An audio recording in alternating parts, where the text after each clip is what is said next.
Hi there VC, Steve Whitty here. It's Sunday morning and it's time for the normal video.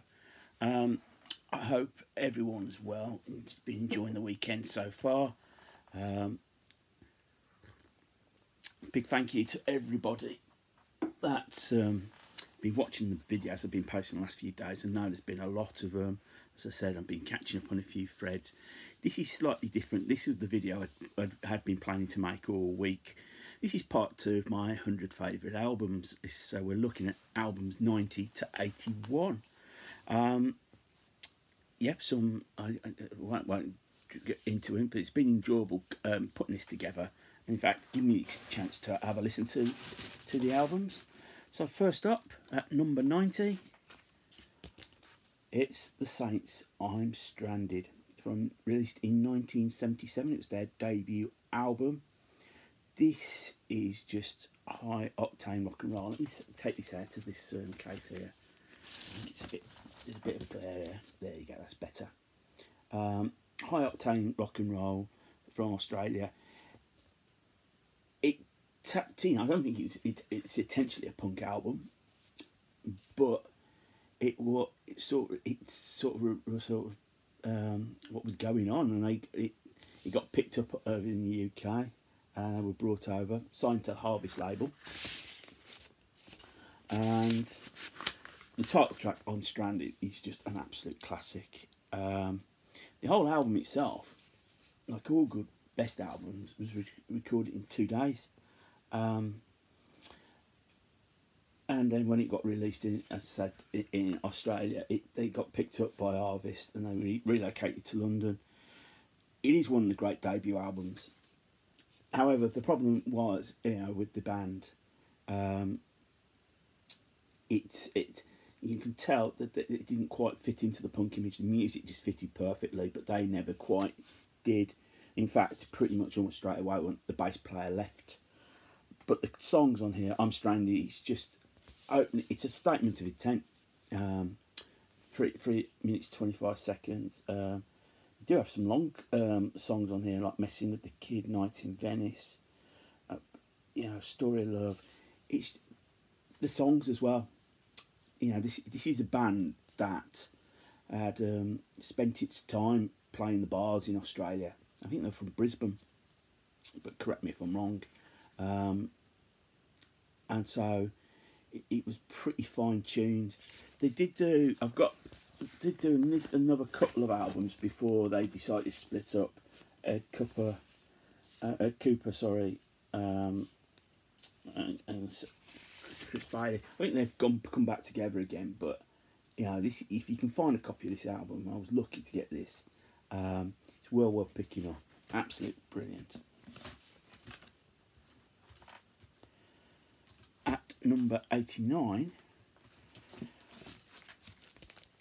Bad Company Straight Shooter, released in 1975. This was the band's second album. Riding on the crest of a wave, particularly in America, where the debut album got to number 1. Album reached number 3 in both UK and the Billboard 200. Just a good rocking record. I think this represents the band at their peak. I think they started to go down pretty much there. You've got the singles Good Loving Gone Bad and Feel Like Making Love, staples of rock radio across the world. Some other good songs on here. You've got Shooting Star, which encloses side 1. Now, a lot of people pulled into that. That was something to do with Paul Kossoff, but he was still alive when this song, and if you know the song, the main protagonist leaves home to find fame, becomes famous, died of an overdose. And apparently the song was inspired by the deaths of Hendrix, Joplin and Morrison. Also, some really good rockers on here. Deal with the Preacher, which opened side 2. Really a good rocking record.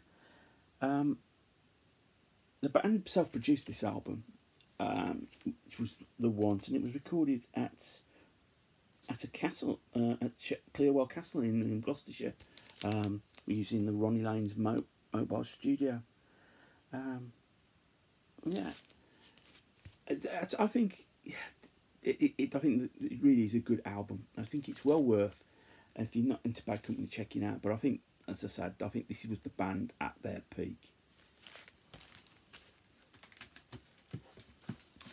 At number 88, something totally different. It's Dr. Feelgood, Down by the Jetty. The debut album released in 1975. This came onto the scene like a breath of fresh air. Come 75, prog, whether through design or no fault of its own, had become really overblown and sort of, how can I say, sort of disappearing up his own backside a little bit. And that was one of the things that eventually went against prog. So when this band came out and started, from Canvey Island, playing stripped back R&B, rock and roll, it was, as I said, a breath of fresh air. Main protagonist on the band, you've got obviously to the left, Wilko Johnson, real name John Wilkinson. You've got the big, where else can I see? You've got obviously Lee Brow to the right. You've got the big figure on drums, and you've got John B. Sparks on bass. It just fitted. It just fitted at the time. It was just what was needed. Wilko Johnson was heavily influenced by Mick Green of Johnny Kidd and the Pirates, and it shows. It just shows straight ahead, stripped back R&B, rock and roll. The tracks on here, Rock Set, I Don't Mind, it's All Through the City, Checkbook, and then there's a live track of Boney Maroney. It's the influence this album had on others. Paul Weller, Bob Geldof cited it as a major influence on them. Blondie, Ramones, and Richard Hell cite this as a major influence, and this is partly because I think Clem Burke, might have visited London in the sense at that time, heard the album, brought the album, took it home, and just played it, and everyone just went wow in the US. And this is just at the time, when the Ramones would have been thinking about starting out, just getting it all back to basics, and that's what this album represents. It's going back to basics, doing the simple things, but doing it well.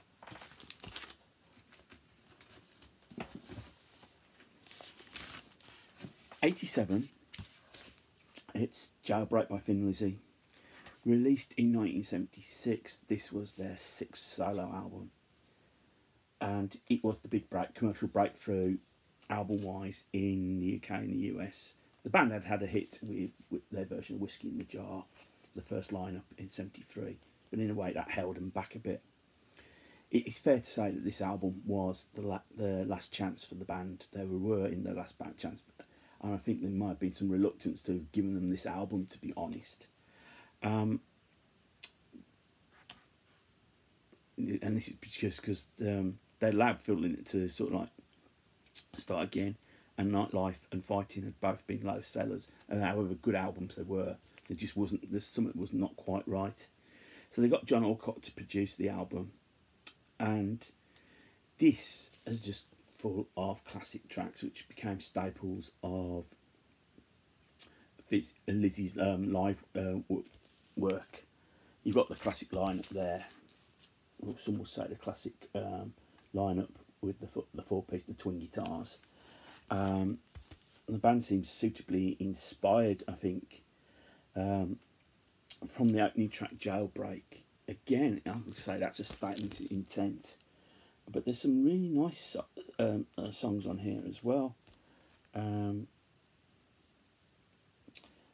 You've got Angel from the Coast, Running Back, Romeo and the Lonely Girl, Warriors, awesome track to close side one.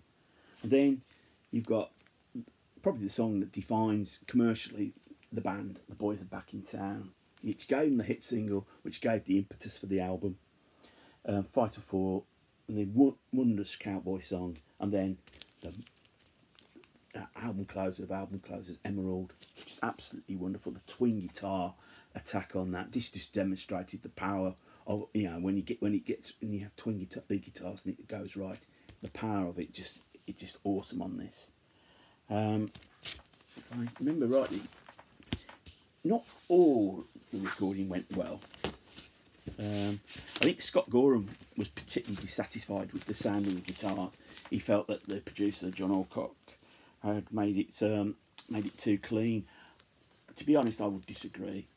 I mean, who am I to disagree with the lead guitarist of the band? But you know, I just think it just sounds perfect. It's the consistency of the songs that make the album, I think, makes the album so good. It was, as I said, the commercial breakthrough. The album reached number 10 in the UK and number 18 in the US Billboard 200, which would have been which was the highest album. Obviously, in the US, they couldn't quite capitalise on the breakthrough. I think on the tour, Phil Lynott got hepatitis or something like that, so he was hospitalised. Then they had the one tour where Brian Robertson got into a fight the night before the flight and damaged his thumb. You know, it's one of those, but it's just an absolute monstrous album. At 86, Rush, Permanent Waves, the 7th studio album released in 1970.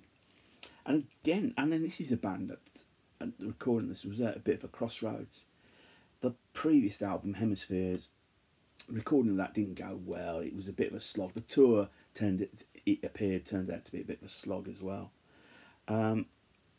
So they were dissatisfied overall, I think. And this album represents the start of the change in Rush.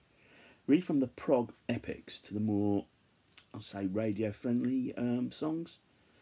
Initially, they'd recorded Farewell to Kings and Hemispheres at Rockwell Studios in Wales. Then they had looked at recording this album in Trident Studios in London, but I think when they looked at the cost, and they just thought, no, couldn't. So they regrouped to Lakewoods Farm in Ontario, and just really put together what the benefit of the German song, just the three of them, the songs that would turn out to be Ingenue, Spirit of Radio, Free Will, Jacob's Ladder, all came from there. Neil Peart was putting together a song based on Sir Gawain and the Green Knight, but when he started working on it, he knew it was out of place. Some of that music ended up as Natural Science, and I think what this album represents to me is that change. Sometimes, you know, they would band, and I've seen interviews, where they've admitted they were listening to acts like the Boomtown Rats, the Police, new wave acts, and I think that influence sort of seeped in. They could see they were astute enough to see what was going on, and not to be left behind, just to go with it, but incorporate it into their music. You know, it's only 6 tracks on the album, but you know, Spirit of Radio gave them a top 20 hit single, the biggest hit single in the UK. Free Will, Jacob's Ladder. You know, you got Ingenue, different strings, and Natural Science. It's a very consistent album. It's really good, and they took that on to Moving Pictures later. Now, when this came out, this is about to be reissued. When this came out, you'll see I've got a copy of the album with Dewey defeats Truman. This is a infamous headline, I think, in the Chicago Tribune, that proclaimed that Bernard Dewey, I think, beat Harry S. Truman in the election. Was it 48? Unfortunately, it didn't turn out to be the case. So, and when it came out, the paper was not best pleased. So later copies had that headline withdrawn. As I say, this is just an absolute wonderful album. The songs that sort of like reflected on the band that was changing and wasn't afraid to change. 85.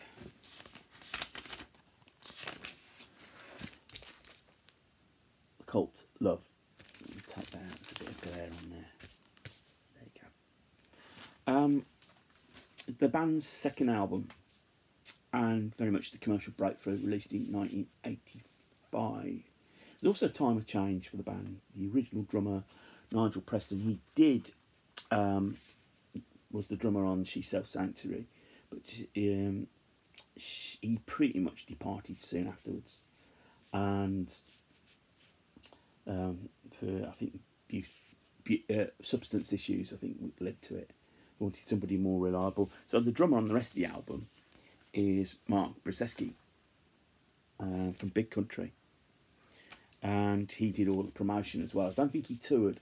He might have done the initial tour, but after that they got themselves another drummer. This is an album you can see this is an album where you can see the direction they were looking to go into. You know, it's going away from that goth sound. You know, things like Nirvana with the sort of like the flanging guitars, to things like Unlove and Brother Wolf, Sister Moon, to sort of like rockers like Rain and She Sells Sanctuary. You've got Dark Angel. This is such a dark, anyway, a sort of morbid, dark closing to the album. There's the band at that time.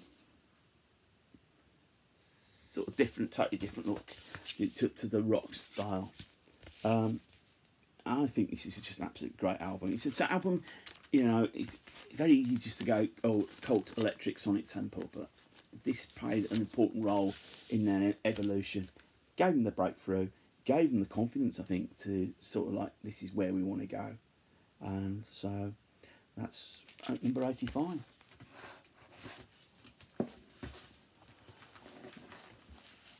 Number 84. Gone for the Beatles, by the Beatles, or better known as the White Album, released in 1968, the 9th studio album. It's fair to say now that this is the album which started the breakup of the band. Things have changed. They've gone all as far as they wanted with the sort of expanding their musical horizons with Sgt. Pepper. They wanted something more stripped back, and all seemed to be going well. They went to India. They come back, decamped to George's house. If you've listened to these demos, but then once they started working on it, you could tell the fragments. Paul would work on his own. John would work on his own. They might get George. Ringo left during this because he was fed up with Paul's constant criticism of his drumming.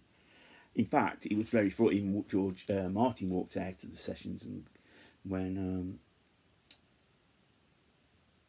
during Obla Di Obla Die, he didn't like Paul's vocal. Very unlike Paul, said, "Well, you do it then if you can do better." Chris Thomas was temporarily in charge of the recording. If you go to the songs itself, some really good songs on here. Back in the USSR, Dear Prudence, Happiness is a Warm Gun, While My Guitar Gently Weeps, Helter Skelter, Birthday, Bungalow Bill. Well, I've even got a soft spot for Revolution 9. The more I've listened to it, the more it's sort of I can understand where they're coming from listening to it.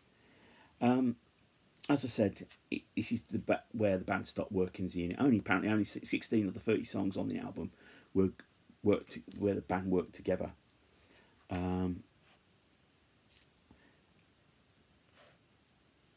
It's fair to say that the argument with this album, should it have been a single or a double? And I don't even think the band agree on this, because I think Paul McCartney sort of says, yeah, of course it's the album, it's the White Album. Where I think George Harrison says, I think it might have been better as a single. Too many egos were flying around. I think it might have been. I think the band had may have started to lose control on here. This copy is a a stereo copy. This is what I got when I got the Beatles vinyl collection. I showed it yesterday for the collaboration video, and that was a mono. This was the last Beatle album to be recorded simultaneously in mono and stereo. What I like about this album is that mixture of styles. Even though I want it all stripped back, there's you've got your folk, your British blues, your ska, your musiccore, and of course the avant-garde. So it's an album that I've grown to love. It's over the years. I mean, if I'd done this a couple of years ago, this album wouldn't have been in here. So the more I listen to it, the more I find there's more to hang on to. And I suppose as years go by, if I was to do this in 5 years' time, this might go a little bit higher.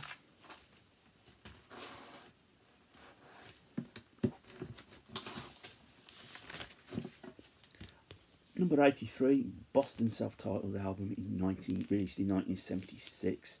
This is just a classic piece of 70s American rock. Very much the brainchild of Tom Scholz. Tom Scholz had been in various bands. He was influenced by classical music, but he also loved the Kinks and Yardbirds. And he said he'd been in various bands, notably with Brad Delp. But he had a vision for what his band wanted. And when he got the deal, the company wanted him in a studio. He pretty much recorded it in his home basement, I suppose, or the genesis of the song. So he got sort of like tidied up in a proper studio. It's at that time was the biggest selling US debut in the US. It's in fact in the US alone, this album sold 17 million, 25 million worldwide. And it's not difficult to see why. Hot Summer, whatever, more than the feeling, but blaring out on the radio, and that's just a classic all-time song, and it's a perfect opener for the album. You got Peace of Mind that follows it, Foreplay, where sort of like the old proggy organ, and that goes into Long Time. Then you got Rock and Roll Band, Smoking, that's a good song. Hitch a Ride, Something About You, and then finishes with Let Me Take Me Home Tonight. I've got the cassettes different. They switch. Foreplay and Long Time closes the album on the cassette because that's what I had first. There's the band. This is, as I said, just a perfect piece of just rock. It's a sort of album you put on if you just don't want anything to challenge you, and that's nothing wrong with that. It does the job. It just sits there, it rocks out, and you just feel all better for listening to it.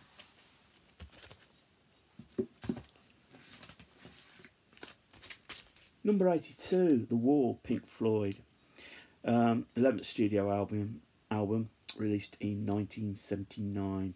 It tells the tale of Pink, whose self-imposed isolation is represented by the wall. I mentioned them in the first video in this series. Meddle was very much a group collaboration band. Had sort of needed to work together because they'd run drive ideas. This, however, is very much the brainchild of one man, Roger Waters. And it's fair to say, I think this broke the band as well. It's well known that during the sessions, Richard Wright was fired, and I think Dave Gilmour sort of says this was probably the last time he could work properly with Roger Waters. An album like this could only be made if somebody had the singular vision, and if it took no prisoners along the way, so be it. This sort of feels it's a tale of the alienation, how Waters had felt about being alienated, how big the band had become. There's that infamous incident in Montreal where they were playing this Olympic Stadium on the Animals tour, where he saw the crowd sort of like shouting for him, and he just lost it, and he just spat at the audience. And I think it affected the rest of the band as well. I think the band had sort of noted that it suddenly, this machine that they created has just overwhelmed them, and I think Waters wanted to step back from that, and hence the whole point of the album.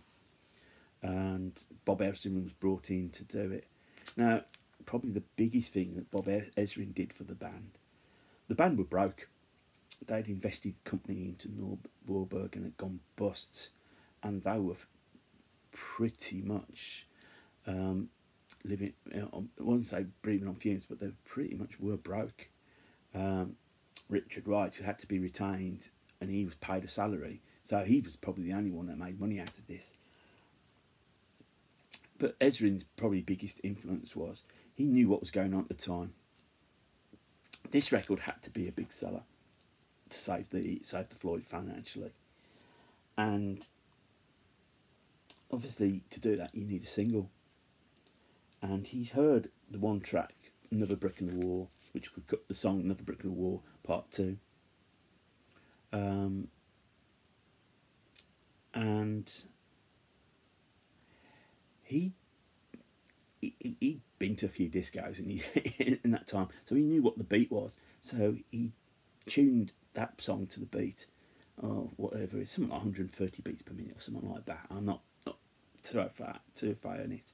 And he played that to the band, and suddenly the band had a sort of like a commercial sounding song, which was released as a single, which became a #1 hit single in the UK. It was the Christmas #1 in '79 in the US and pretty much around the world. It was sort of a rallying cry. You know, you can imagine as a 14-year-old been telling we don't need any education. Oh yes.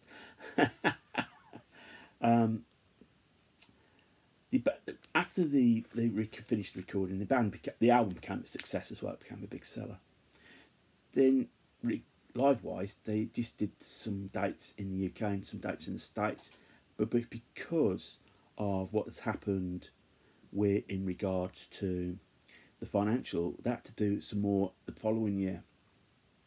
This obviously morphed into a film, developed a life of its own, and it's only recently that Waters sort of brought it back up. There was that 1990 when the Berlin Wall came down, that performance at the Berlin Wall.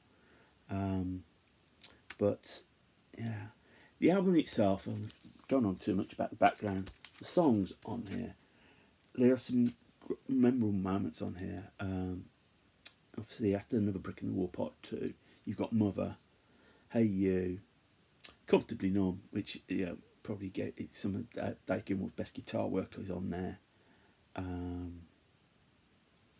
Subject matter is a bit can be a bit hard to stomach. About dreaming of becoming a fascist dictator.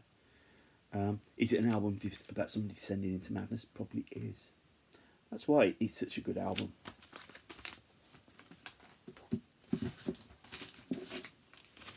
'81, the final album in this video, and I've noticed I've been going on to nearly 30 minutes. This is Motorhead's Ace of Spades. This is the band's 4th studio album. This is a band that's well into its groove. Produced by Vic Mail, who produced Down by the Jetty as well. It captured the rawness of the live act.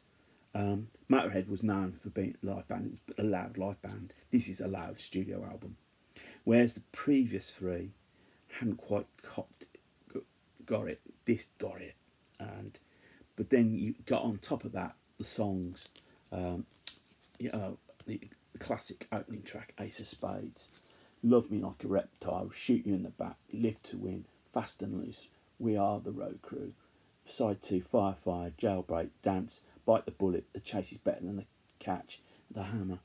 A lot of these songs were a staple of the live act for years to come. This isn't a metal album. This is a bloody good rock album. Hard rocking album. They got tagged in with the metal because of obviously at the time, 1980, new wave of British heavy metal. So they obviously had the look. So all the kids had the Motorhead patches. Obviously the iconic logo as well. But this is just absolutely wonderful.